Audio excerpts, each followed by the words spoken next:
Nice little challenge with this one. This was to rebuild a closed off fireplace. After having cleaned out the wall, I decided strategy, bit of angle grinding to start us off. Luckily it was red brick, so it was pretty easy to cut, face, mask, etc.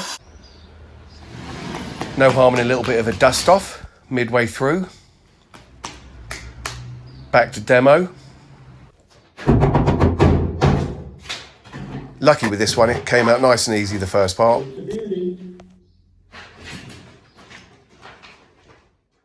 After having exposed the old chimney flue, I decided it wasn't needed to take it all out as it ran through the house.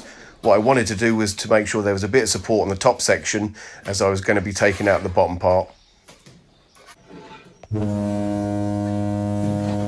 Back to a bit of classic hammer action, taking out all the old plaster cement that was holding it together. Revealed a little steel lintel that needed cutting out. Back with my angle grinder. Ta-da, off you go. A little bit of damp course at the bottom, and then started to rebuild.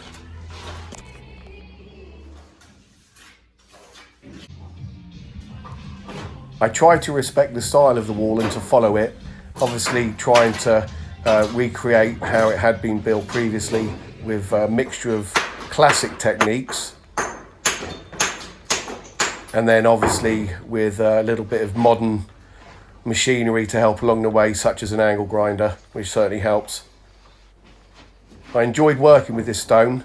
It's quite nice to work and to fracture. Again, very big on backfilling, making sure it goes up internally very strong as well. What I've done is taken out some of the side stone and trying to marry in with new, so that we try and lose the old opening. I love working with a straight edge. Obviously helps you to follow the line of the wall. Used a mixture of mid-size, small and large stone, trying to respect previous maçons. This wall will be pointed most likely next week after I've fed some cables and fitted some plugs, etc. I love a strong mortar, normally between 3 or 4 to 1. I don't want the mortar too wet because it can stain the stone face. Packing very important.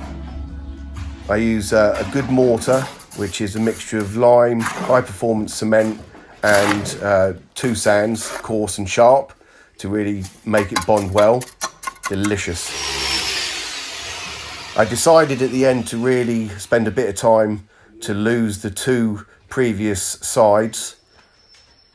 You don't want it too obvious, and hopefully you can get away with people actually knowing there'd been anything there before. Into the home straight, whacking it in. Bit of mudslinging, as someone once called it.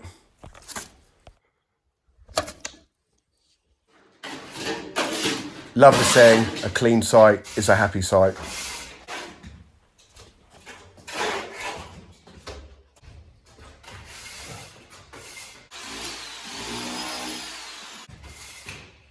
Very happy with that. Luckily, it was rough to start with.